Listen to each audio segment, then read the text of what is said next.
Hey guys, what is going on? Hold on, let me silence something real quick. The voice is in my head. The voice is in my head. What's going on, everybody? How are we doing? We doing good?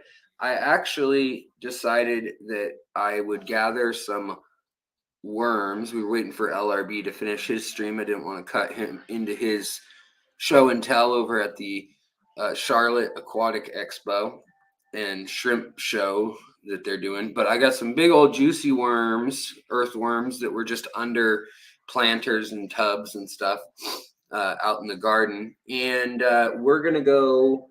If you don't like fish being fed live things, I mean, I wouldn't feed a fish another fish on on the channel, probably just out of respect for people's emotions and so forth. And I don't really feed live fish to other fish ever, but I do have worms and I will feed those. So just a warning: if you don't want to see a sunfish eating some worms, uh, look away for the first part. But then I was hoping to start cracking open some of the emails. I've looked at some of the emails you guys have sent. I've gotten well over 100 now. Some of them are really vague, where someone just has a picture and it's like a filter and like a corner of a tank, and like I can't tell what's going on at all. And they're like, let me know how I should stock this. So I'm not going to lie, some of the things that were submitted, I'm kind of scratching my head and I may just need to pass on. If I have time, I'll comment like, hey, I need to know more info, or maybe your picture didn't come through or something. But for the most part, submissions were great. People linked to videos on like either Dropbox or Google Drive or wherever, and or pictures. And then they wrote a nice little summary of what they were hoping to get from it. Because I'm not here to like roast people, like, oh, what a bad job they're doing, or anything like that. Unless you guys want some humor and you literally want me to like pick apart a tank, because I have plenty of tanks that I could roast the way they look, but they're fine for the fish, that kind of thing. So any case, oh, you got a red or you got the dwarf red tail eel from Dan's. Awesome, Ryan. That's awesome. Really exciting. Is 7 autos too much for a 75-gallon? If so, how many should I put? No, that's great. Honestly, a lot of people never keep auto sinkless in like groups of 10, 20. And when you do, they actually have like shoaling and kind of communal behavior that's pretty interesting. They don't have a big bio load. You will probably need to supplement their food with some like spirulina tabs or algae wafers if you have that many of them. But yeah, no, that's fine. And they'll probably keep your glass. They're not good at eating the hard algae off glass, but they're really good at preventing it from ever forming if they're in there beforehand. So yeah. So what's going on? We've got lots of folks filtering in. It's great to see everybody. Nano Aquarium guy, Scotty, Sketty Nona, a YouTuber, Leo. What's going on? Linda, hello. Who else is in here? We've got Nancy B from Tennessee. What's going down? And we had a few people who were in here at the beginning, and maybe they're still hanging out. Let's take a moment to say hello to M. Myers out from Belgium. What's going on? Going G. What's up? Capricorn Shouty. What's up? Good to see you, Kevin. Hey there. Hey there. Hi there. Ho there. Oh, Blake. Hello. Nat Theobald. Hello. Muppet, of course. Thank you for sharing links in the thing. Chew. Hello. Welcome. Ian. What's up, man? Steve Hubbard. Hello. And WM Gen 06. Hello. Silver Creek, good to see you as well. Scotty, what's up?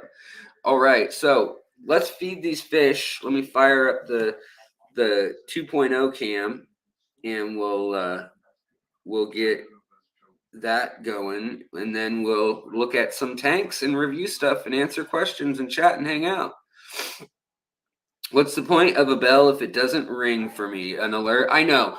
The YouTube, it is so frustrating when you subscribe to a channel now, unless it's a channel that's trending that they want to push or that's making them a lot of money through ad revenue.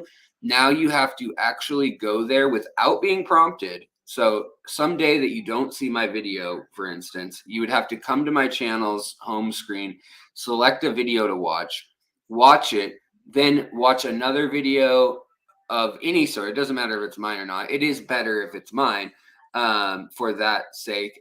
And then you have to do that every 90 days or every 30 days, or they haven't really said honestly how often, but basically you have to prove that you have natural or organic engagement with the channel, and not just that you're clicking on it because they're showing it to you. Even with your subscribed channels now, it's so freaking frustrating.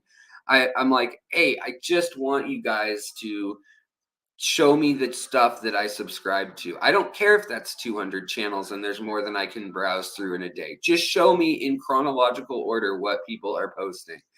Drives me insane, but that's the state of things at the moment. So yeah, if you're not getting alerts and things, I'm sorry, but I guess stop by the channel on your own randomly without being prompted, and let a video play while you go play outside or something, or clean your tanks for a minute. And it doesn't care necessarily either if you're watching my video after the first one. It just wants to know that you're on YouTube and that you are in their ecosystem, as they call it. So yeah. All right, guys. So Say No to War, what's up? Love the name. Andy, welcome. And obviously Cora, welcome. Kenneth, hello. Oh, you're from Lake Havasu. Isn't that where London Bridge is? And Nathan, hello. Also, welcome, you guys. Hey, fishfam.link, guys. That's where you go to find out what's playing, when, where on the YouTube sphere in the fish fam world. All right, let's see here. Let's add me to the stream. Do do do do do do do do do do. Ha! Stephen P 2003. If you are in here, howdy, Rocky and Miles. I can see for miles and miles and miles and miles. Okay.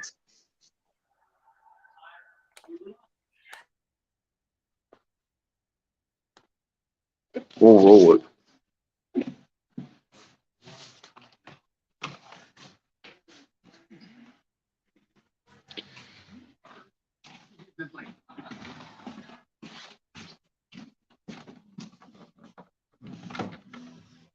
All right, here. All right, here, kiddos, kitties, cats, and kittens. Whoa, we got a worm coming out the bottom. Well, okay, worm, you want to escape? Fine.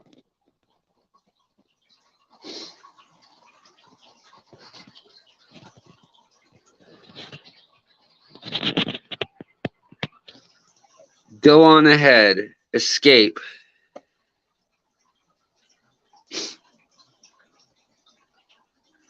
No? You're going to need some help? Where's our buddy? So Buddy has already actually created quite a bit of algae. His presence in here, whether it was on him and there was algae in the tank. Yes, RL, I will be at the Scape event. It will be the 22nd, I believe. Isn't that? I think it's the 22nd of July. All right, hold on. Let me get these worms out into a place. My filter, my corner of filter death, where I've got all my parts and pieces from every filter I've ever owned. All right, guys. Worms. All right, let's do one at a time. We got a big, look at the size of some of these worms here. These are some massive garden worms. All right. Are you ready, little buddy? I don't want you missing.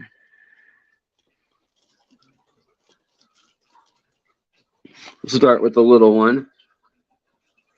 Oh, that was quick. That was over all too quickly. So if you're fishing for bluegills or pumpkinseed fish, I would say worms are an effective choice of bait, would you not? And look at this, he's turning red. His belly's turning red as he does that. So he is a happy boy. Let's give him the biggest worm I have. Look at this thing. Look at this. He might be scared of this one. I don't know. Can he handle it? Can he handle it? I don't know if he can. That is the biggest earthworm I think I've seen around here. Oh no, it's getting away. I think he decided to opt out of that. Well, we'll try another little one. Here comes a little one. Oh, there goes that. So this guy won't eat any sort of flakes or anything still, but he is in love with his worms. He will eat worms all day. And he's the one who was living. Boy, I'm going to need some more neorites for his tank. Look at this. You can see the patterns the neorites leave on the glass. But I'm very anti-scraping tanks just because I'm lazy. And yeah, let's give him the next biggest worm we have. He'll eat like 15 worms in a night. So yeah, he's a growing boy.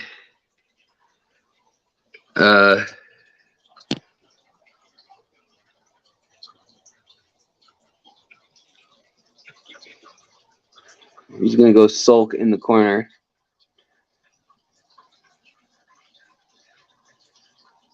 So that's a surreal looking picture. He might be full of worms at the moment. Doesn't seem like he's really chewing them much. But oh, he tossed it up in the air and now he's gonna eat it again. Maybe it's too wriggly for him. Maybe he just decided that he wasn't into that. Well, that's probably enough worms for him for now then, because he'll decide if he wants to eat that one later. But anyways, so that's that guy, and he's doing well. Oh, my little Baddis is in here, and these two had to be separated from their colonies because they were causing trouble. But I wanted to show you guys something new. I've got an unboxing coming soon, but I'll show you guys a sneak peek, then we'll do the review. We've got new apistos, and these are new to the apisto science world too. So these, I wish Mick M was here. I don't know if he is or not, but these are the Apistogramma megoptera. And here's the little female. She's got a band on her face.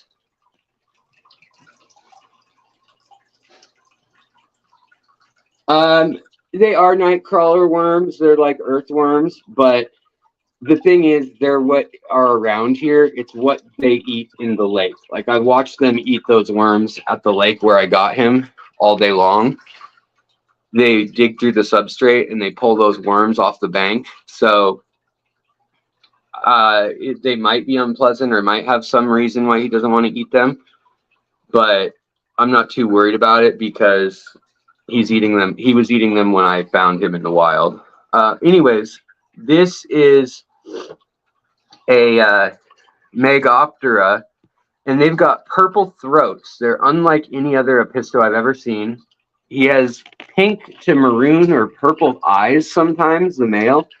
And he's got yellow and purple on his anal fin, and then his whole body will turn butterscotch. We need to get him some sand in here rather than the substrate they're on now. But these guys are from the deep, deep, deep Orinoco Basin, and the size of the fin on that male is unlike any other apisto in the world. And I got these from Redfish Bluefish. I ordered them from him, I had to pull the trigger on this one because they are just too cool. This male here, his fin is being pushed down by that piece of wood. But if you could see it all the way up, let's see if we can kind of coax them. Now, these guys are from Europe, but they're second generation from the wild. So they were born in the Czech Republic or Poland, I want to say. And then before that, though, they were wild. So they're still all wild patterned and everything. But there's the female. They've got lots of caves and stuff in this tank. They've only been in here for 2 days. And I was hoping he'd come out so you guys could see his colors, the purple and stuff on him. But he's got turquoise and purple, and then he's got this giant fin up top. That dorsal fin on him is like a sail fin molly. It's huge. The female looks pretty normal though, although she's not super yellow like sometimes they are. That may change if they go into spawning mode. Let's see here. Maybe I can move this stick and kind of coax him out a little bit more. And then we'll get to the tanks, guys. I know that's what y'all really are here for. Come on. And then I got another rare thing from Jason over at Redfish Bluefish. By the way, he does have more of these. So if anybody was looking for getting a pair of these, there's still, I think, 2 or 3 more pairs. He doesn't have many, but he still has at least 2 pairs, I think, of these. They weren't the cheapest that I've ever bought, but yeah, they're doing well. Also, all my little gouramis that were babies that I once bought, they're doing super well. My samurai gouramis, the ones that I got at Fishtoberfest that were once so small. They were once, I think I got them when they were less than 1/4 inch, but right now they're all in their spawning colors still. They just seem to have stayed in their spawning colors. This male, we're not sure. I've been asking a friend who's bred them before. He may actually have babies in his throat because his throat pouch has been expanded. And this guy has been doing similar stuff, and he's surrounded by every fish in the tank like they're waiting for him to give up something. So anyways, but what I wanted to show you guys next is the Tanixes species. So these are like white clouds, but miniature, and they're from Vietnam, and they like mineralized water that is acidic. So high TDS yet acidic, and tannins, and they look like the white clouds. They're a little bit lackluster in my opinion compared to white clouds in coloration or anything, but they live they live in Vietnam, and they were just discovered a couple years ago, and originally the meteor minnow or white cloud minnow was the only one there. Yes, they are the Tanixes mica game. I don't know how to say that. Mica game. And they're like dwarf size. They're little teeny. These are full grown. It's hard to get them. They're actually, these ones are really tame, and they're in here with some bettas, which I know is a weird mix, but that's the way the cards rolled out right now, is that these betta imbolus are currently juvenile still, and I needed a spot to put them, so they're in with these guys. But yeah, there they are, and that's them. That's their look, and they're tight schoolers. I'm gonna try to spawn them, and they're pretty cool. Do I own Sulawesi shrimp? Yes, I own many Sulawesi shrimp. I own a lot of Sulawesi shrimp at this point. This whole 40 breeder down here is all Sulawesi shrimp. The shrimp in it, but these are my blue malawas. So these are malawa shrimp, which are normally clear to kind of a gray, sometimes tan. It just depends. And this is the line I've been working on for 8 years now that are blue. I've been selectively breeding them to be blue. Now, they still throw about 20% that aren't blue and maybe 10% that are red or yellow, which is kind of odd. The yellow actually throws from the red, so I don't see them very often. But yeah, if you're wondering, like here's, oh, they got scared by the fish. They're in with some half beaks, but there's a normal colored one over there. And can I ID Silhouette shrimp? Yes, I'm pretty good at it. And next week, actually, Hans Jorg Evers is in Seattle to speak, and he is who brought back many of these species to the Western world. So yeah. Also, just to show you guys my scud and paramecium and everything tank that I have been using. It's basically a scrap bin and compost bin that I inoculated with local stagnant water. It has mold in it, and I decided to just let it go and see what happens, see what it does. I can see that there are hydra in there. I can see that there are scuds, seed shrimp, paramecium, planaria, lots of detritus worms on the glass. So what I can do is I can go in with my microscope now, select like detritus worms if I wanted, and then add them as a live culture to another tank and try to separate that from all the other critters that are in there, which is the end goal. And right now, I was going to try to show you guys who I'm feeding all these. Right, if we look on the glass here, here's the next tank over. So here is, these are all, those white dots, those are all ostracods. And this is a different species of ostracod that's larger. But I separated these ones out. And these ones actually turn red when they're full grown. And there's some cyclops in there too. But these are from a local creek. And right now they're hovering at 80 degrees. And I just feed them spirulina. And every once there's some scuds that are a local Gomeris species of some sort. They're amphipods, but they're hanging out doing their thing.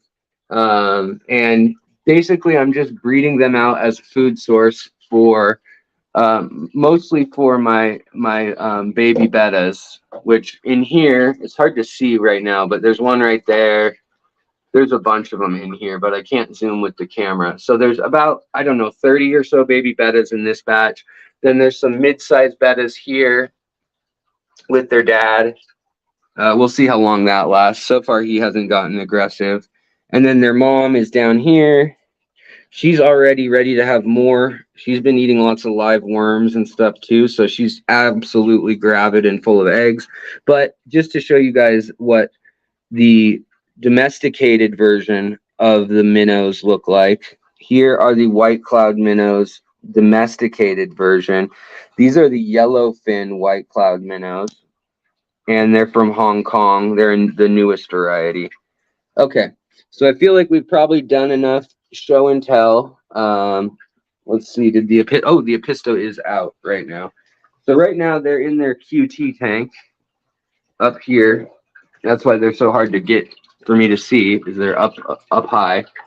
But this is the Episto Megoptera, and there's, well, let's see if startling them maybe gives them some, yeah, so check out the fin. Even on that female, the fin's large. But if you see the male's fin, man, it is wild. It's the thumbnail on the video today. I guess I shouldn't scare him or her.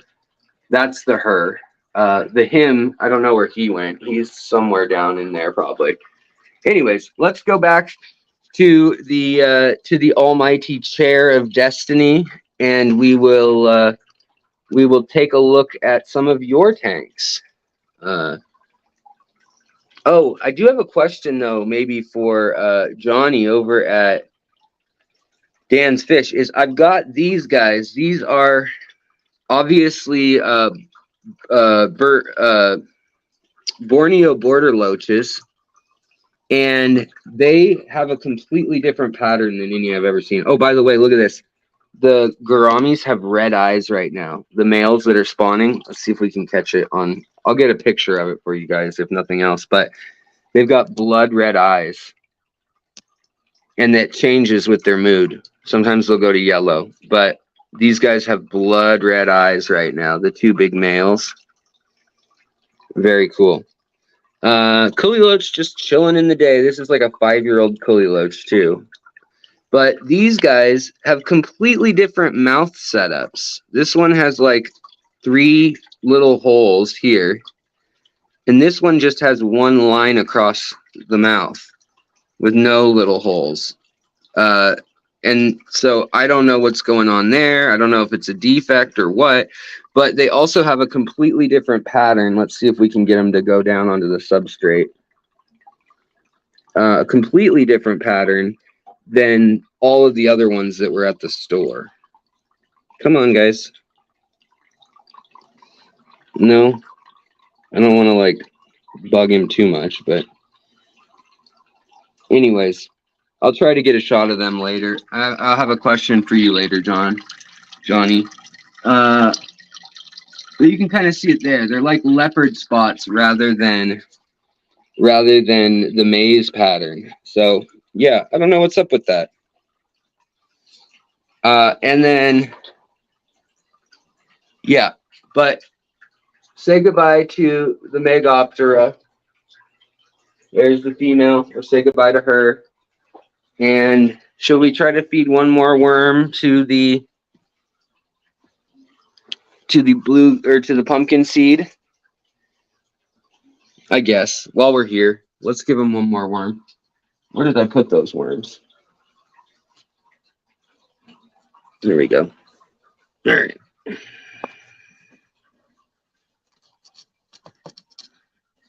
There we go.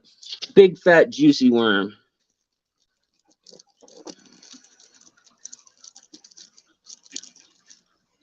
If I could get a hold of it. Baba, are you gonna go for it, buddy? Really? Oh, and we got a runaway too.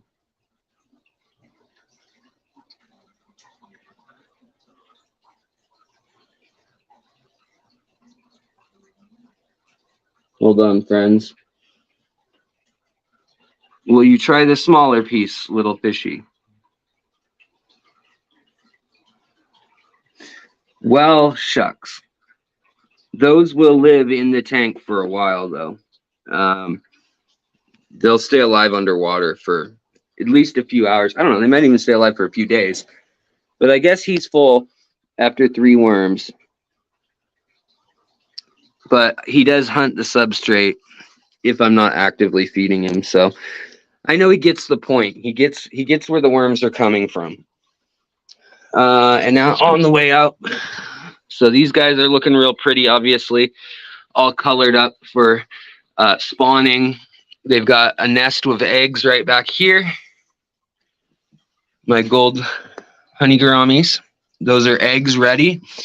And they have babies so often now that I just let them survive at the rate they're going to survive. The CPDs and the golden honey gouramis, there's a baby one. They're growing out so well in this thick stuff over here. They survive at a good rate. And I think it's just because they have so many babies at once. They have 50 to like 200 or 300 eggs at a time. And they're just so easy to breed. If you've got a tank that's well established with all those little critters in it, like I showed you guys, they just do so well. You don't even have to do any work. Hold on. I'm gonna just wash my hands after handling the worms and putting my hands in the fish tank. Don't want to spread anything to another fish tank. It's the main thing. All right, now we'll get back to reviewing tanks. Tanks on tanks on tanks on tanks.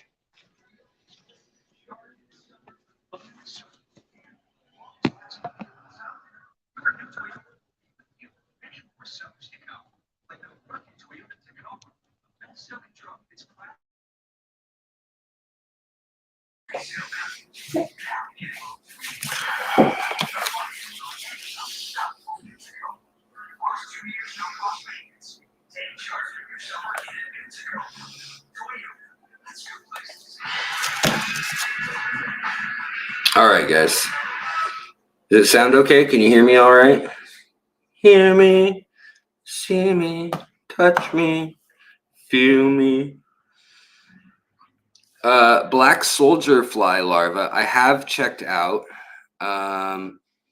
Hey, Kenny, what's going on? We'll be out with their parents tomorrow and Sunday.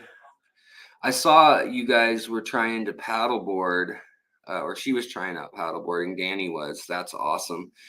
I like paddleboarding. It seems like it'd be so easy, but it is not. It is very, very tiring. I will say that much. All right, let's share screen.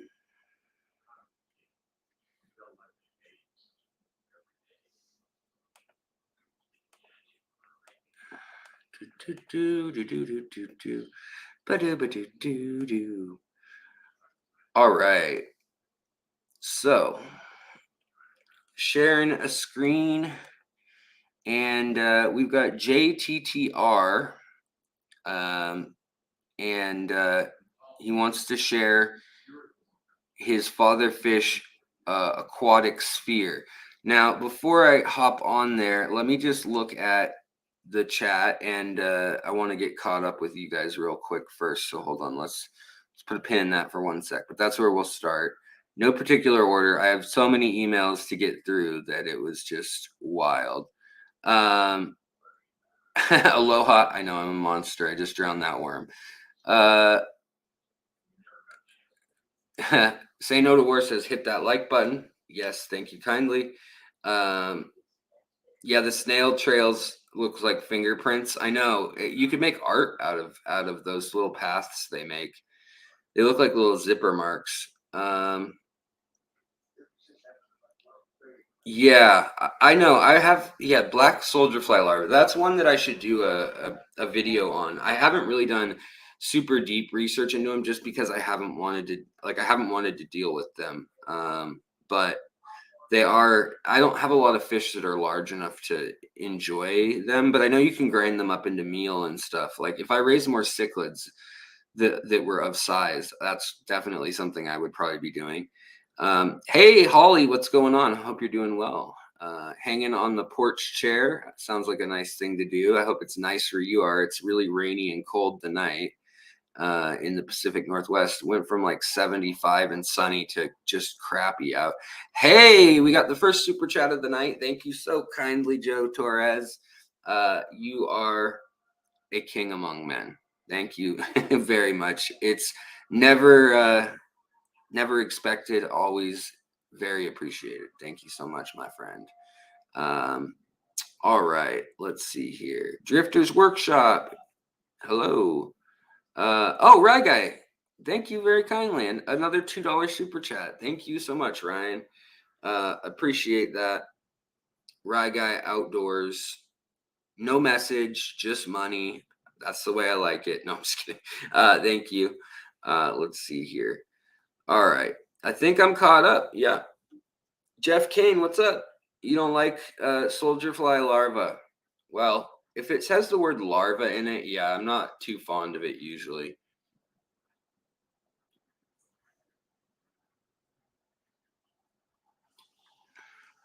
I'm drinking something different tonight. Terrible for me. Code Red Mountain Dew. I feel like I should be playing Counter-Strike or something. All right, guys. Are you ready? Are you guys ready for looking at a tank and seeing what we think of some of y'all's tanks? Some of you members, so you viewers, you subscribers, you lurkers, grubs or worms instead. Yeah, soldier fly grubs. That sounds better than larva or maggots. All right, so let me try to pop this up. Remove that.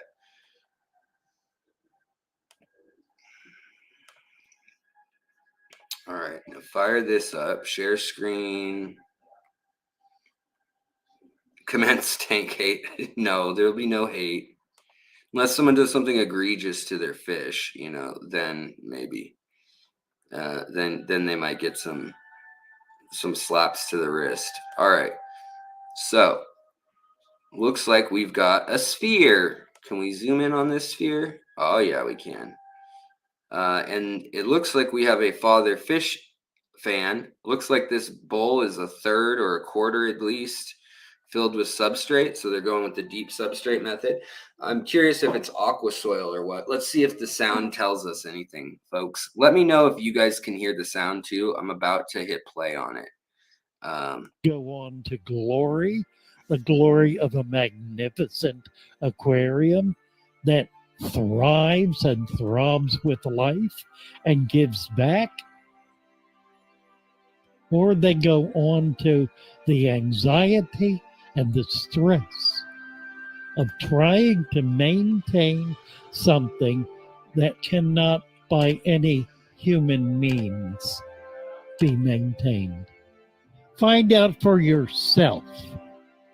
Don't believe what other people say simply because they say it, myself included. Nice crypt. Don't believe a word I say until you test it. Rotala. But test it not against what somebody else says. Looking lovely. Test it Small against down the side. yourself. You be the arbiter Snails. of what is true.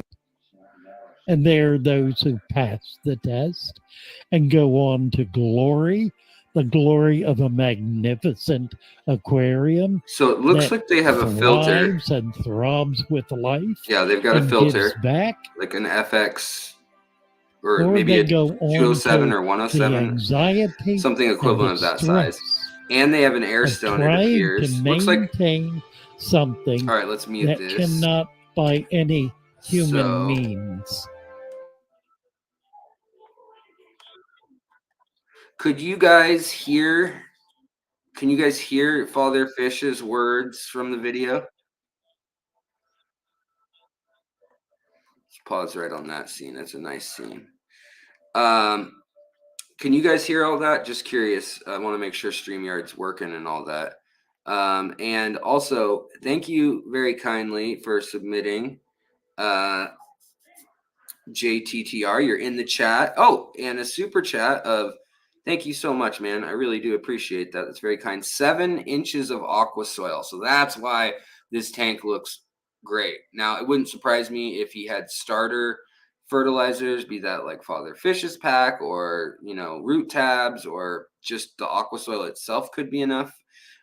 With all those lights he's got on it, with all that flow, I mean, he could do anything in that tank.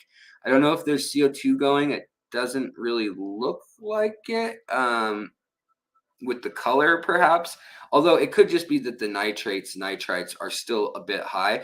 If you are running CO2 on that and you want it to look more intensely red, starve out the nitrates. That's what I would suggest on that one. But man, that is a nice looking tank. Really, really pretty. Why did this leave the is it just only gonna let me do, hold on guys, let's try, no, close, but no, there we go, that's fine. Okay, so yeah, Larry D's Chili Heads, I rarely talk but I am taking notes. Thank you kindly, Larry D. Another super chat. You guys, thank you very, very, very much. Ken says, just got juvenile Pistoborelli 2 days ago. It always bites, then spits food back out. Should I be concerned? It's testing. It's teething or testing. Not really teething, but it's testing whether it likes the texture. If it eats it later, like if it picks it up off the ground, then don't worry about it. If it's not eating, period, then I would just keep trying something. Maybe bloodworms, maybe frozen Daphnia. Try some frozen food. See if it'll eat that. And then you can try maybe mixing back like fluval bug bites or, even worms from outside that are small or something like that. Mosquito larvae might be something that really gets them excited. If you have any standing water, you can scoop those little wrigglers out of. They love those. But I have some Pistoborelli right now that are in my big community tank. I moved them. They were in their own tank. Now they're in the big community tank with the angelfish and everything. And they've actually colored up like they're going to spawn after a year of doing nothing. because they were in a filterless tank. And I must say, as much as I think it's a challenge and it's fascinating to keep tanks that are filterless, right here, I mean, this tank that we're looking at on the screen is proof of what what you can achieve. Look at this thing. That's because of flow. That's because there's not detritus building up in between the nodes of the plants. He's got some nice red color and light and stuff going on in here at the top. Now he could cut those tops and replant them with tweezers. And in theory, you could have that color all the way down, but it's pretty darn good already. That may already be what's going on. Oh, and maybe that is CO2 right there. That does kind of look like CO2. That's a lot of CO2. I would maybe get a CO2 that you could have it go slower, because if that's CO2 coming up and not an air, you're not using that just as an air stone. That looks like the Fluval CO2 diffuser. Oh, the Signanthus. I love that plant there. And all the little guppies. I mean, they're happy, but this is probably pretty soft water. So you may want to add a little bit of crushed coral or something for them, but I don't know what your tap water is out the gates. Your snails look pretty healthy. They don't look like they're lacking any mineralization. So I'm guessing you know what you're doing with all that, and it just looks great. I mean, there's nothing to really critique here. I mean, look at all those lights on it and everything. You could make it much more low tech and probably retain some of the same stuff, but see the speed coming out right here of that diffuser. That speed isn't really getting you anything. It's and I know part of it's because it's curved bowl, so it's going to run the bubbles quicker up that curve, but that speed, it doesn't matter. It's only when it hits the top and breaks the surface that it matters. So the more small bubbles you have, the more tiny little bubbles you have, actually the more CO2 that will be absorbed, and you'll need to go through less of it. But I mean, everything's good. The light, I can tell, is in a cooler spectrum, so it's growing up nice in that vegetative, and you can see there that H-Raw or whatever Rotala, maybe Pink Vietnam. It's hard to know for sure without looking at it. If it's H-Raw, then it's or mini butterfly maybe, or orange juice over here. It's hard to say for sure, but any case, it's a really pretty tank. Really nice job, especially for a bowl. JTTR. No CO2. Okay. So then that's really impressive then. So that's just aeration, and they used full father fish style with mud. So that's using mud from the local stream and stuff, and you can see it all clears up, it settles, and all the waste and stuff is going to go down. Now I'm curious though. I see a filter inflow and outflow. Oh, Luke sent me a Google Drive folder. Okay. Let's see what's in that, guys. Sorry, let me get caught up here too. Oh, Fish Dreams, thank you so kindly for the super sticker too. I almost missed it. Again, nobody's yelling at me or calling me names. You guys are just sending me super chats. That's so kind. I mean, again, not expected. So appreciated though. This month has been a lean one, and I know that's true for so many of you guys. I really wanted to go to the aquatic. I'm not going to any other events other than Scape and Fishtoberfest. Fishtoberfest I can drive to. Scape, they're flying me to. They're going to pay for my plane ticket, but then I'm going to stay with somebody there for free, basically.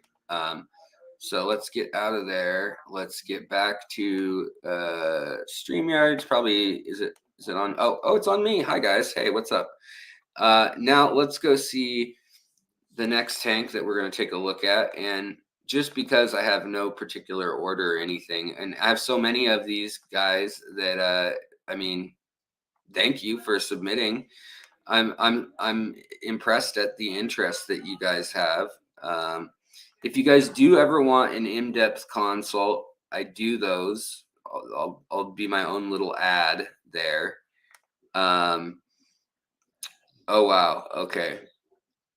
We have quite the setup here from, oh, just for water movement. Interesting, JTTR.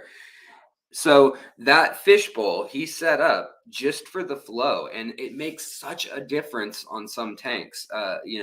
Stagnant water is not where you tend to find the prettiest plants. And, that is something that I would like to say is that, I love Father Fish's enthusiasm, and where his heart is and where his thoughts are on stuff. But his tanks tend to be a little more old school with the deep substrate and kind of, long rectangular tanks, Aponegitans, swords, bigger fish in general than I keep because I like the nano fish and stuff, obviously.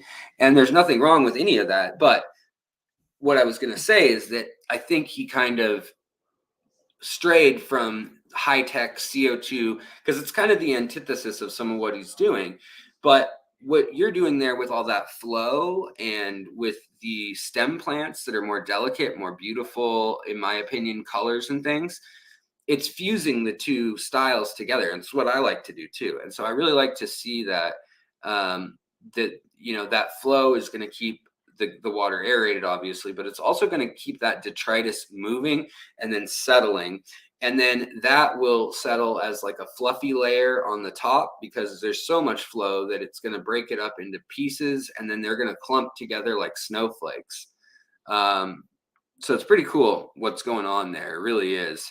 And you can do things without flow, but that's one of my biggest battles in the filterless tanks is then I have to select a fish like a Danio Rario, or, like a zebra Danio that's going to swim a lot and move around because that will kind of simulate flow and oxygenation, and to have plants that actually are growing. Whereas a lot of slow growing plants, that's one of my biggest critiques. And it's because it's easier when you're new sometimes, I think. But, Aquarium Co-op, for instance, they sell about 30 plants or so that are always the same. And they're great plants. They're like great standbys that are always in the hobby. But there's not a lot of stem plants in there. And stem plants are going to be your ones that are going to grow like crazy. Now, you can go to like, things like parrot feather, Elodia, anacris, stuff like that, pearlweed, that's going to grow at Mach 10, and you're going to actually suck up nitrates at a crazy rate to the point where you're pulling out a few inches of that plant a week. Same with floating plants. But with those flow rates like that, you're keeping the duckweed, the water lettuce, all that stuff at a minimum. It's going to push it aside, and it's never going to take over that tank like that. So you can really kind of utilize that by modulating the flow.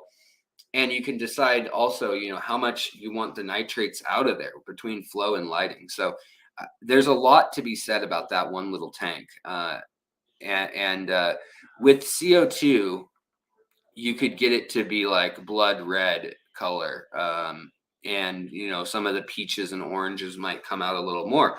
But I don't think there's any need to. I mean, I think it's beautiful just as it is.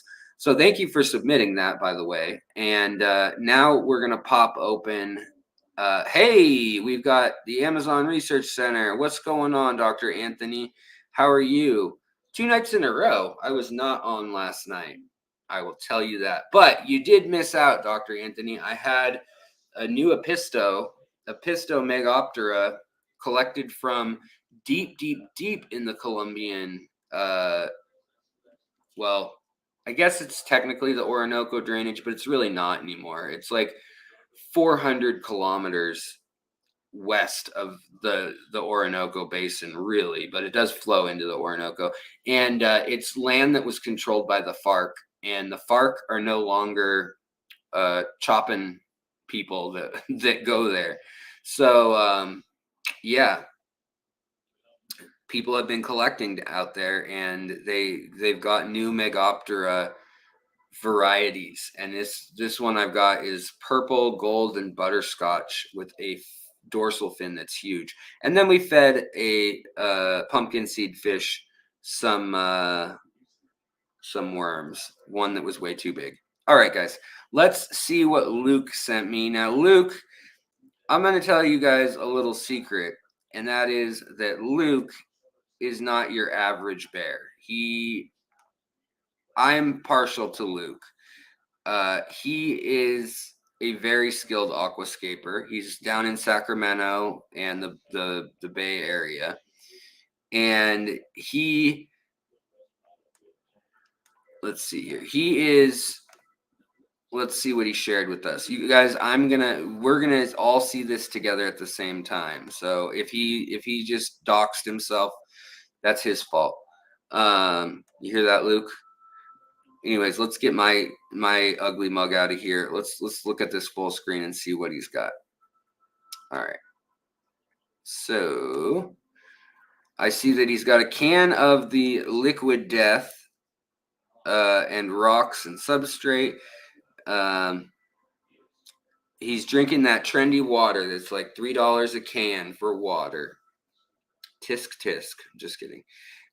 So it looks like right here. He's listed that he's got a Hardscape mock-up, and he's glued and seamed. So we're gonna see what he did with all this later, I suppose. So let's see what happens when I open these. If we can, is it gonna let? Okay, it's gonna let me. Let's see, how does that look on StreamYard? Does that, okay? All right, cool. Let me get things in order so that I don't click out of it. Okay, so now we've got size. Now this is for the Pack-a-Bowl contest, which tongue-in-cheek name, right? But this is the contest where you basically set up a little bowl, and I'm going to try to skip to his end results, and then we'll look at what he did, because I'm sure this is going to be a master class in aquascaping.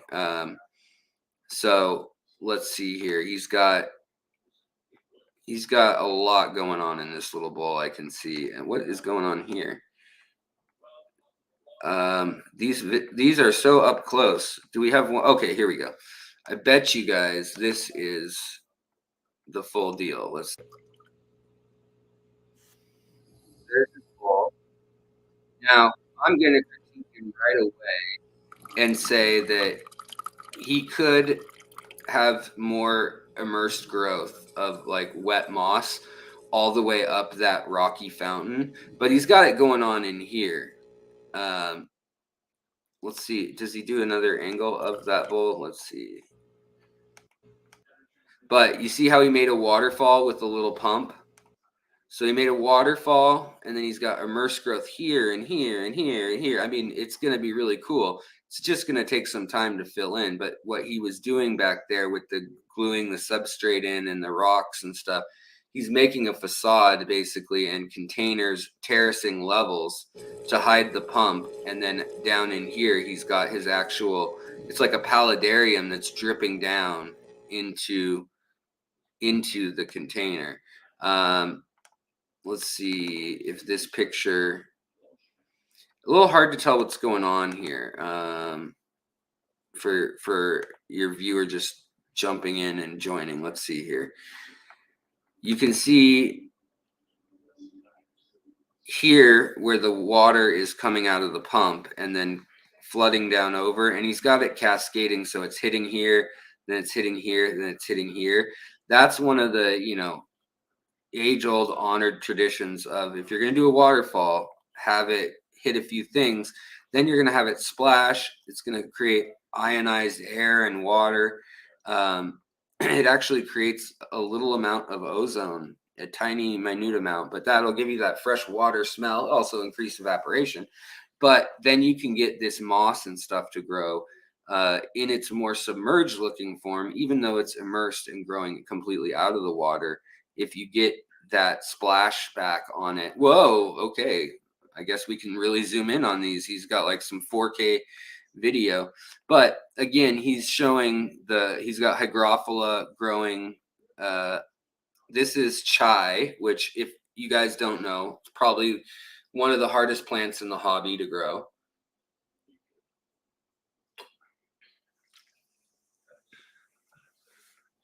Hygrophila lancea chai. And then he's got all sorts of boosts in here. I mean, yeah, he's showing off is what he's doing, ladies and gentlemen. But here we go again. If we stop computer,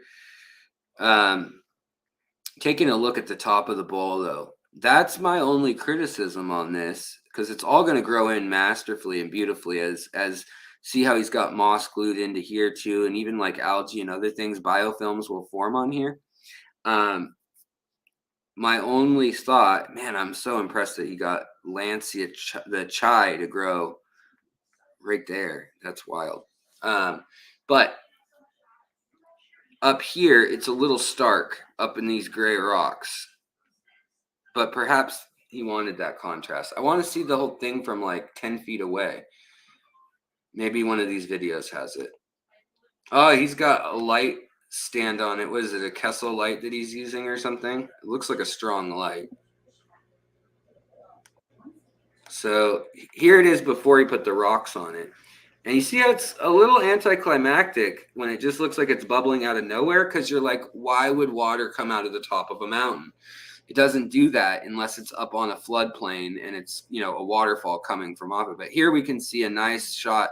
So it's not a round bowl. It's a big, like specimen jar, like what are they? A Leyden jar. And he's got Anubias down there. He's got like maybe some little hair grass. And he's got a fairly deep sand substrate at the bottom of it all too. So let's take a look now that he put the rock on it. And I think the rock, I mean, obviously that looks so much better just because you're like, well, now I can see that there's a mountain, and theoretically there could be some landscape behind that rock. Just your eye, you subconsciously know how the world works, guys. And your brain knows when layers of composition, deposition, and contrast are not proper. Your brain, even if you don't think you know those things, does, just as a human, as an organism on a planet that adheres to, you know, the rules of physics. So yeah, he's got a few inches of substrate, which is nice. I might have added more aqua soil, but it might have run a little rich the way I would have done it. And it would take up some of that precious space that he's got for this fall. Now, maintenance on this thing, not going to lie, is probably a nightmare.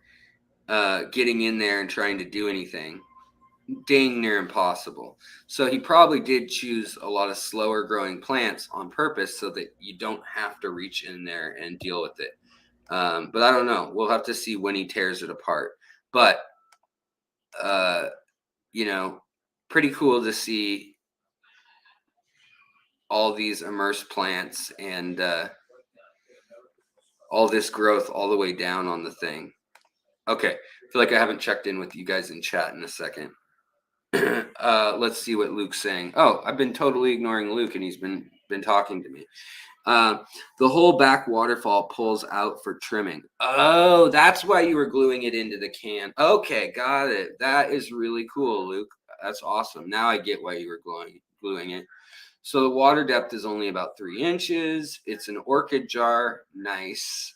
3 days after planting, these pictures were taken. So this is something you could put together. Say No to War says, I love the smell of ozone, clean water. Yeah, that's why flowing water is really nice in a house. Like a lot of like feng shui and like different Eastern philosophies and just interior design people and stuff too really suggest having that flowing water. And, you know, humans evolved to smell ozone to the tune of 1 part per billion. Now, we're not good at smelling anything that well, other than like ozone, and there's like 1 or 2 other things we can smell that well.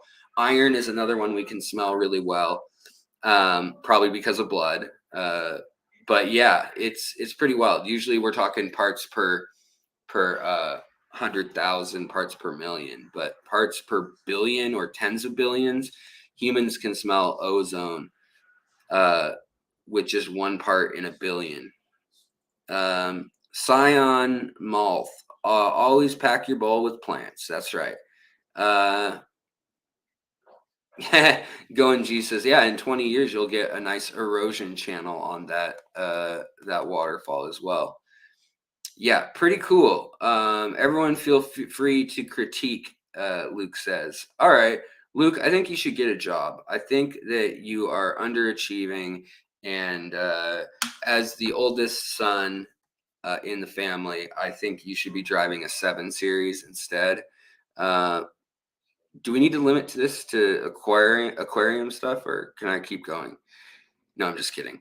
Yeah, he's the guy who threw on the Findig down in Sacramento, amongst others. But yeah, he was one of the spearheads behind that, and he's a friend of mine. He's very talented with aquascaping and so forth. And that's one of the things that I think it's kind of bold to try that, because what he just showed us, what he just shared, real hard to get a good picture of. That wasn't for the sake of getting a good picture and walking away. Even though he built it for that contest and everything, that took thought and planning, and you did it. And I don't know how long it's together, or if it still exists, or if you already tore it apart, but it is, it was done for flexing skill and growing. Because for him, he probably has not done a ton of trickle down, in a small jar type aquascapes. And so he's really challenging himself. And at the end of the day, that's who your biggest opposition should be, in a healthy way. Your biggest opponent, and your biggest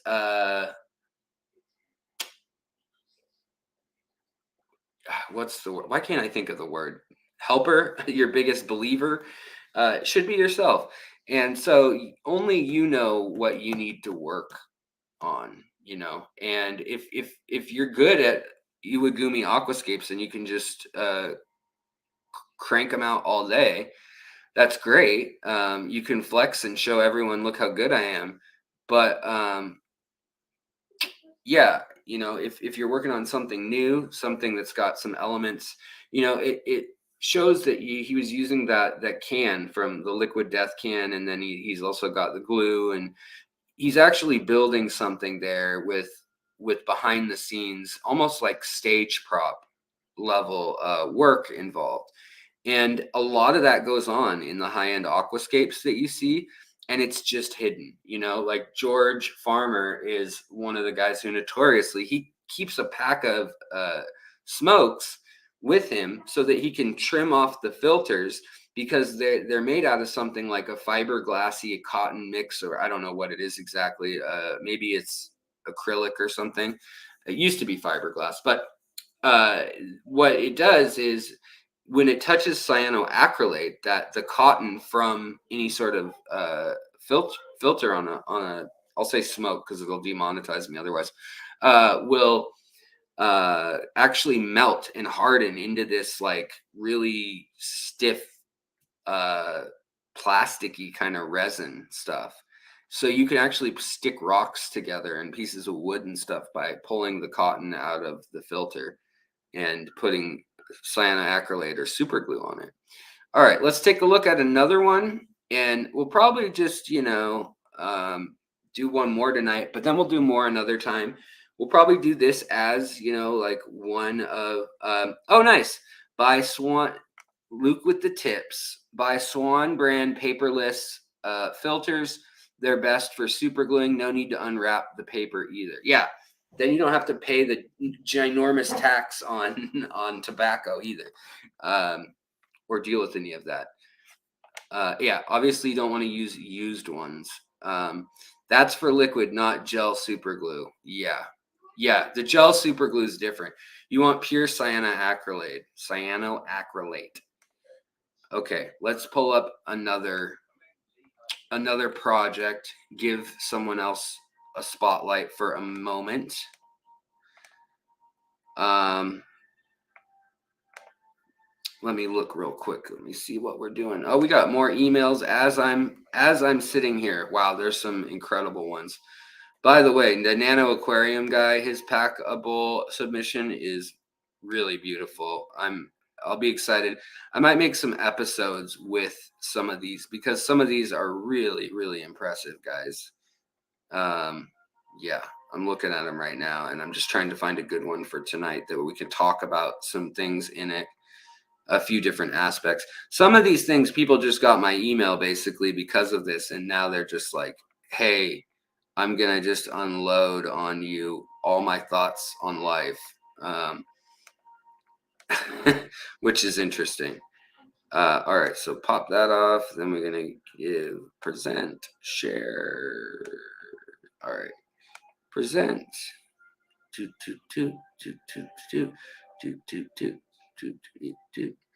Aaron Haley, what's going on, buddy? Whoa. Bad computer. I don't know what I just did, but okay. All right, come on.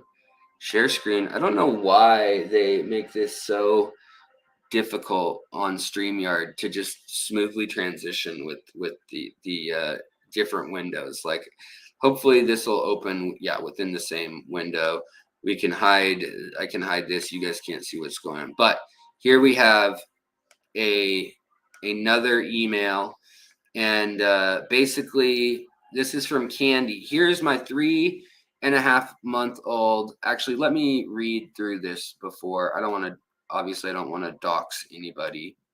So let me put my face up here real quick, and then I'll let you guys know that it's all okay. But I'll read it out loud. Here is my 3.5-month-old 29-gallon dirted deep substrate planted tank that is home to 6 peacock gudgeons, 2 males, 4 females, 5 pea puffers, 2 males, 3 females, 2 hillstream loaches, 7 amano shrimp, 2 large neurite snails, and 6 baby peacock gudgeons in a net that were born on Easter. That's an interesting mix, the peacock gudgeons and the pea puffers, because I did a mix and I have a video on mixing those two together. They both are aggressive somewhat. They both can do damage, but they actually, if you have enough of each of them, they actually kind of stay within their own social hierarchy, I've noticed.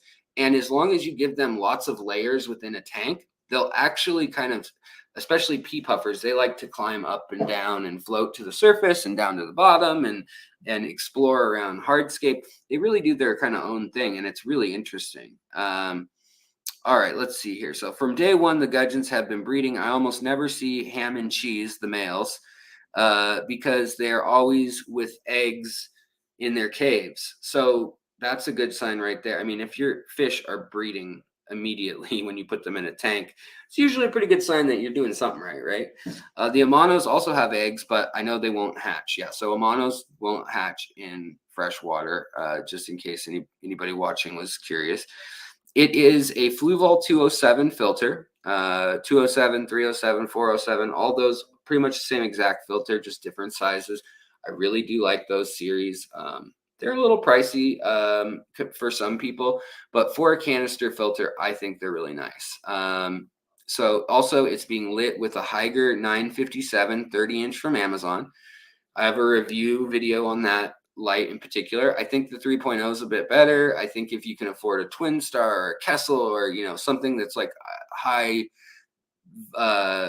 power and you are hoping to grow stem plants and use CO2, then you should do that. However, if that's not your goal, fish are your main focus, you want to breed fish, you just want some light for your plants, I think the Haiger and as well as Night Crew, as well as Aquarium Co-op brand, I think they all do a good job with their kind of higher end lights within their series.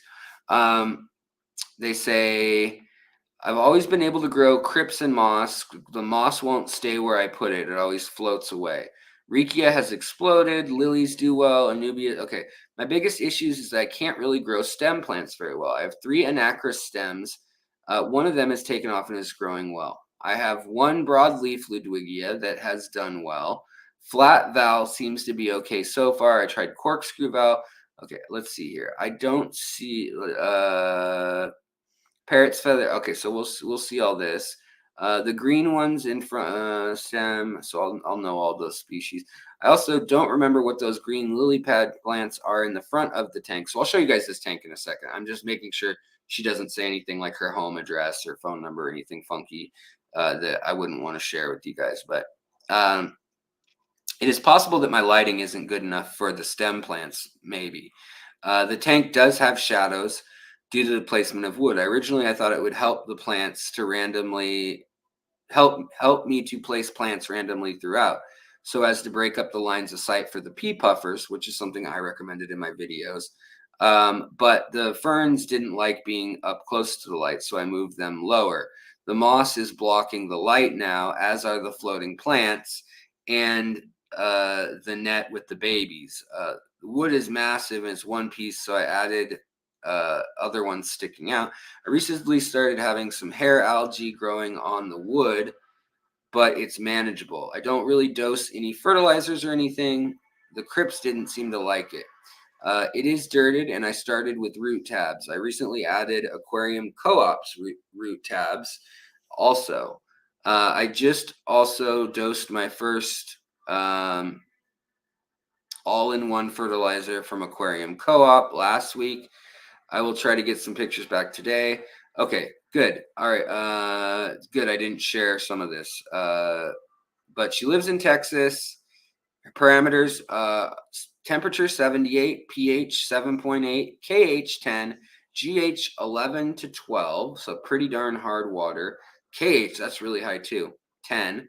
And calcium 120 to 140 parts per million. I have test strips, but they're probably not the best. But I will send you those parameters later. Okay, good. Let me share her pictures with you guys. Sorry about that. So she's using the Hygger light, if that's the question. Say no to war. Why would a ghost shrimp turn all white on the inside? Still has a clear head. That's called muscle wasting disease. And it's a necrotizing consumption that's going on, unfortunately. And it means that your shrimp is probably not going to make it. In fact, you should get that shrimp away from any other shrimp, because it is a infection, or it can spread. But it happens, and it usually happens from too much organic debris in the water. And you'd think shrimp could have no such thing as too much organic debris, but they actually can, unfortunately. So if they eat something that's got basically bad, I don't know if it's a bacteria or fungi or what, but it spreads then from their stomach out into the rest of their body, unfortunately. But other than water changes and kind of cleaning up the substrate a bit, I don't know the best answer. It usually happens in Caridina and not in ghost shrimp. But my guess is you may lose that one. Usually you can't do too much about it. All right, so let's take a look at this tank. Wow, what a beautiful looking tank. Let's go full screen on it, guys. So this gal has a very nice tank. I love what she's doing with the levels. You can see she's got wood in here that the tannins have already leached out of. Her plants look pretty darn good. You can see the Hillstream loach there. You can see the little pea puffers doing their thing.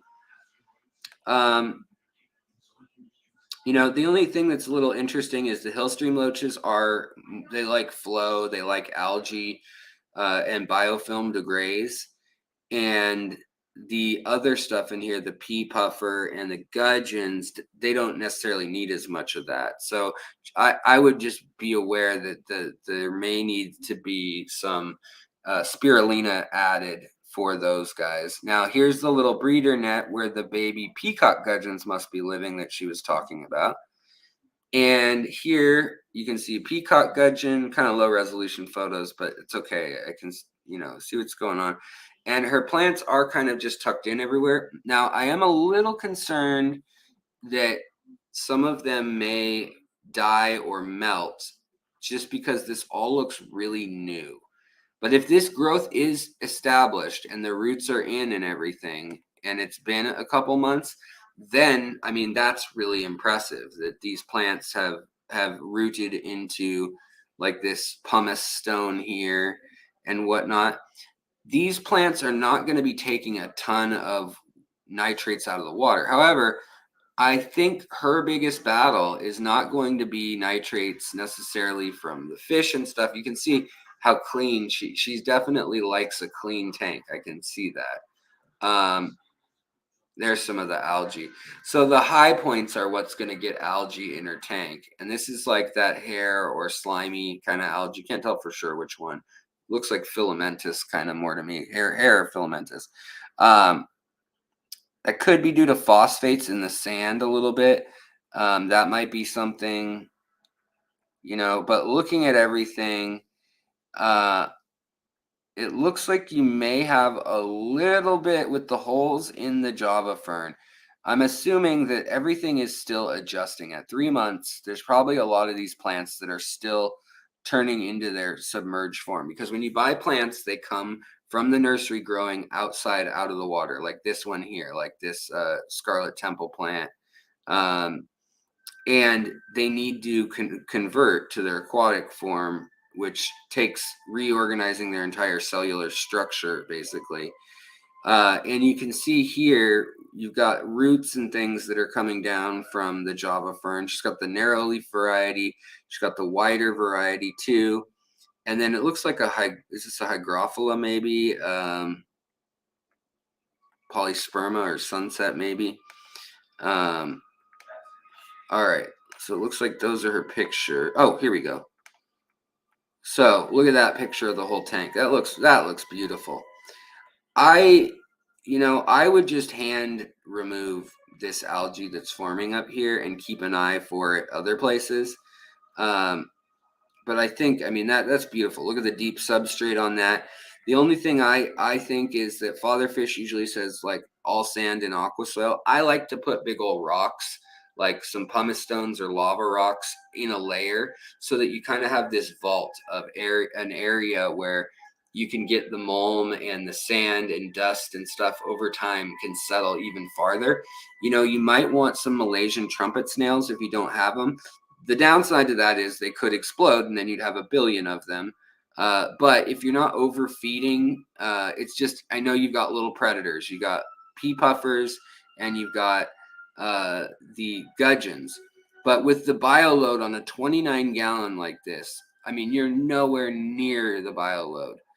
And so if anything, that moss is going to grow slow. Most of your plants are actually really slow growing plants here. And I think you're kind of, you got your floating, your anacris up here, or elodia, whatever you want to call them. But this plant up here, that's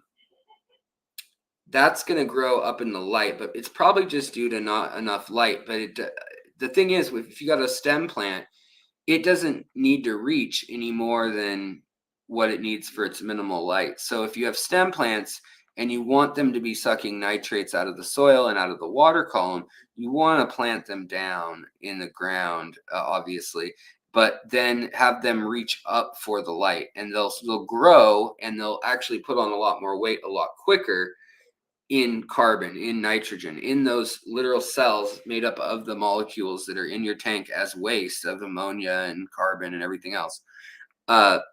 They'll be forming as they grow, and then you can cut an inch a day or however fast it grows.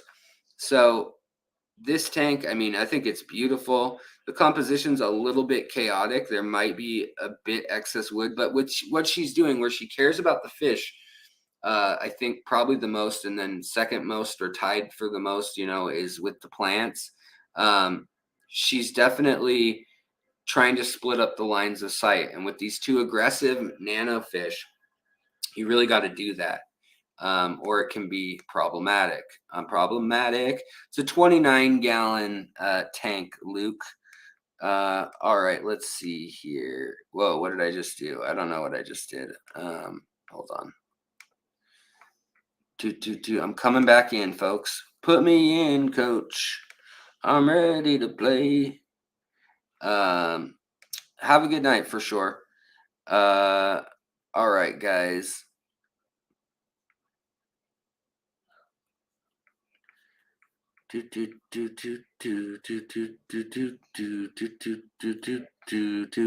All right, guys. So I don't know if chat stopped or if there's an error. Oh, no, now I see one. But do guppies eat hair algae? You know, they'll pick at it. They'll eat the little bugs that live in it, the little ostracods and little micro shrimp and things, but they aren't going to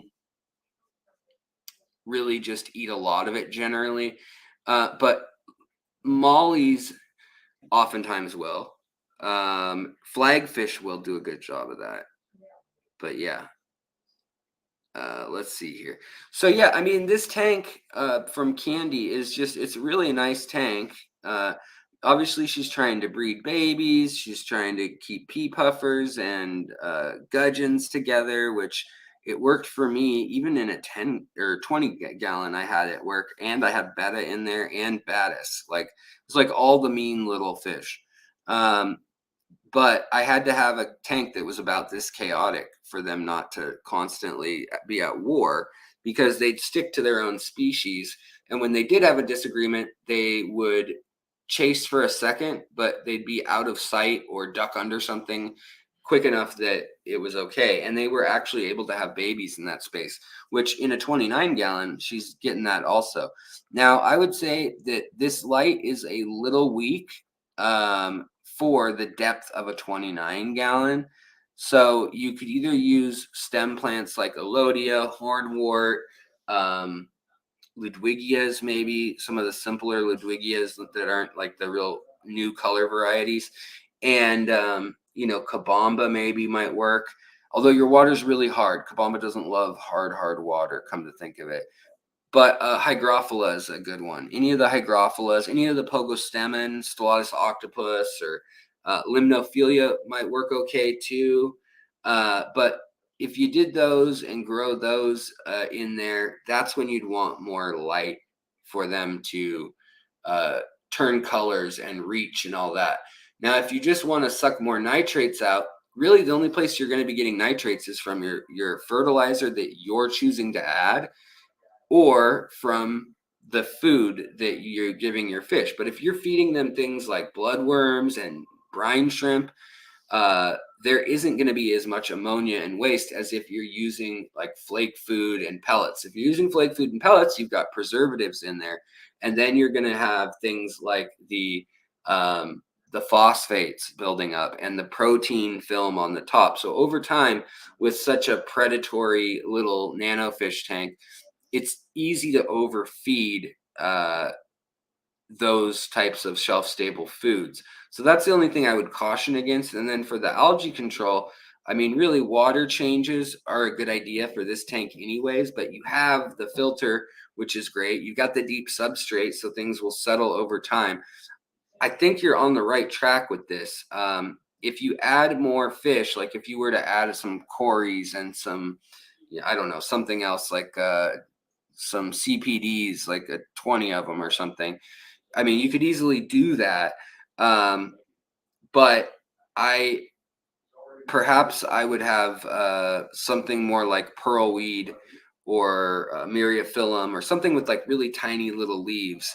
That's a stem plant that can grow as a stem plant or grow attached to a surface. And then you really have a lot of options, and you can kind of cut that, remove that to accommodate for your nitrogen. Here, that moss is going to start gathering algae pretty soon, probably. So either you need to get some flow on it, like a power filter, or get the light off of it, or you could even shade that part of the tank. Put a piece of cardboard over the moss right there. That would be fine too.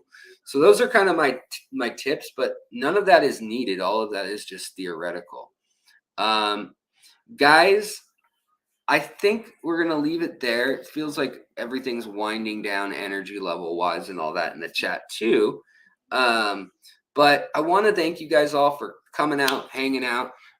Tuesday we'll be live streaming again, most likely. Yeah, I think Tuesday. Yeah. And Friday as well. And if you guys like this, let me know. I might try to keep it a little more concise and then put like one or two of these together in like a 10-minute review type thing as standalone videos, and see if you guys like watching those. But yeah, we'll see. Aaron Haley, hey, do you use activated charcoal with substrate? Do you use it in the wallset style? Can you use it with aqua soil? I've seen terrariums, but I haven't. Yes. So I love that. And I actually really enjoy soaking my charcoal in any sort of, like, I use ADA, but I use the ADA micro nutrition, and then I've got the micro nutrients in abundance that are waiting in the substrate, basically.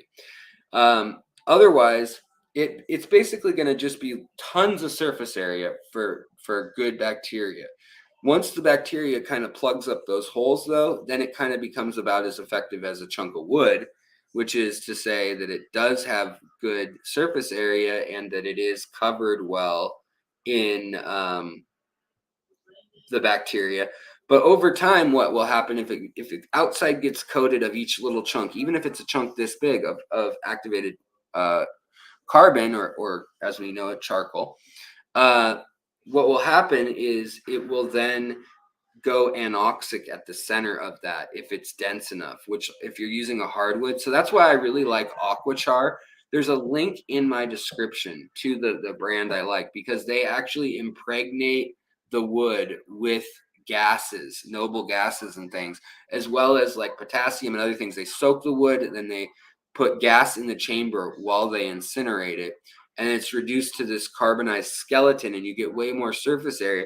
But the reason they do that is they've got iron and sulfur in the mix too. So that way there's archaea and there's anoxic filtration loving bacteria that can actually, what happens is that piece of charcoal will suck up the ammonia, because of the nitrifying bacteria will turn ammonia into nitrates, into nitrites, into nitrates, and that will just float around the tank. Well, then it gets broken down eventually, and it has to sequester either in plants or in your substrate somewhere. And in that biochar, it will actually, bacteria will take it and it will turn it back into ammonium in its areas that can't get oxygen to it, if it's a matrix enough like structure. If it's a, if it looks like Swiss cheese at the center of the Swiss cheese, slowly osmosis will happen, and the water that's in there that's carrying these things in it will actually work at a different, it's a different kind of filtration of the nitrates. And in that case, you can actually store up ammonia or ammonium in the center of the pieces. And then when you break it up, it's this nitrogen and carbon rich source. So it's not just carbon in the long run, because the thing is, the carbon has to be disarticulated by the bacteria in order for it to be useful to your plants. It has to basically be burped into CO2 for your plants to find it very useful. So yeah, AquaChar is biochar for aquariums. You're exactly right, Drifters Workshop. Same exact idea. Except for underwater, it does have the added benefit. If you can impregnate a carbon-rich source and a nitrogen-rich source with iron and sulfur, then the anoxic bacteria that naturally lives in those spaces can actually reverse. It can take the ammonia and turn it, or it can take the nitrite and the nitrites and the nitrates and turn them into ammonia. Well, in most cases that would not be good, right, for your fish. But if you break that up and it's buried under a sand cap, so after that's just been sitting in your tank for a year as aqua char, it's actually impregnated with those nutrients, and your plant roots actually like the ammonia and ammonium more than they like the nitrates and nitrites. But that bacteria that eats the fourth bacteria that now we're going to talk about, that eats that, actually burps nitrous oxide. And that is a new finding that they just found recently. Now, is all that going on in all of our aquariums? We don't know. It's hard to know how the density and the variables that go on, but we do know that this is a process that is going on in small puddles and shallow water ecosystems to some degree in the wild that's been documented. And hopefully something similar is going on in aquariums. So yeah.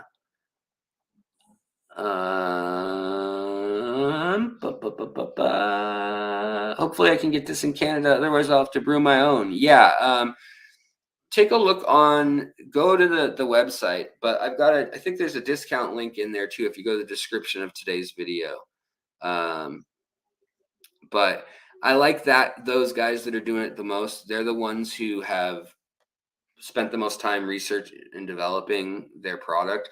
Other people are just making straight up charcoal that doesn't have any bad stuff added to it, which isn't bad, but it gets the holes in the Swiss cheese get plugged up, and then there's no extra nutrients in it to enrich it. And so it's basically just a mechanical filtration device. If you've got flow, is basically what charcoal is going to be doing. Are you going to tour anytime soon? I wish. I am going to LA in July, and I will be in Portland in October. Other than that, I don't have any shows planned, but if any clubs want to have me speak, or any events, Aquashella type things or Aqua Expo, I am available. They just need to fly me out, basically. So if you have a local club or something, you'd like to hear a talk or whatnot, talk to your club. But I would love to be going somewhere, and I will be back in Florida sometime after August. That's like the minimum for my teeth to heal before they're going to do the last stage of it. And then I'll need to be there for about a week and a half, they said, to finish the process. So, yeah, I'll be that maybe September now after I talk to them. I thought it was going to be in August.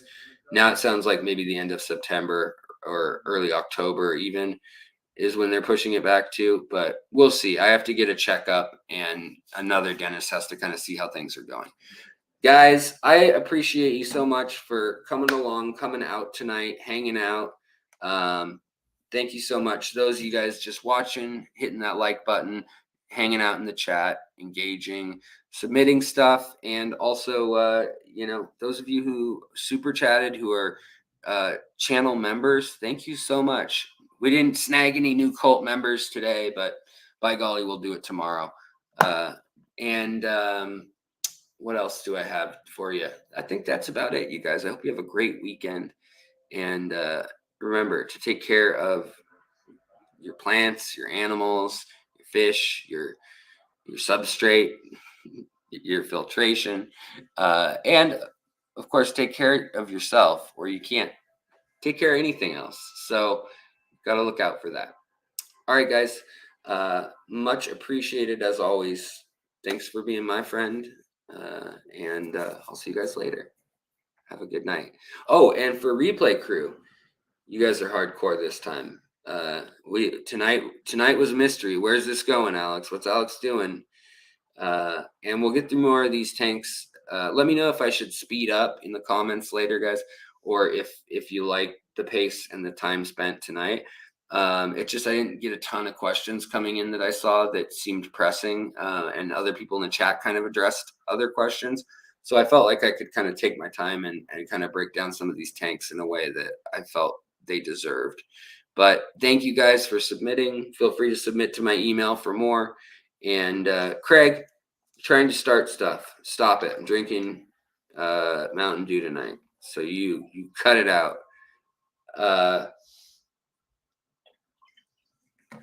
ABC, you are a little late. I'm sorry, buddy, but much love to you, brother. And you missed, I fed my Pumpkinseed a bunch of big old worms, and one was too big. Luke, thanks for sending that in. All right, guys, I'll talk to you later. Have a good night. Much love. Bye.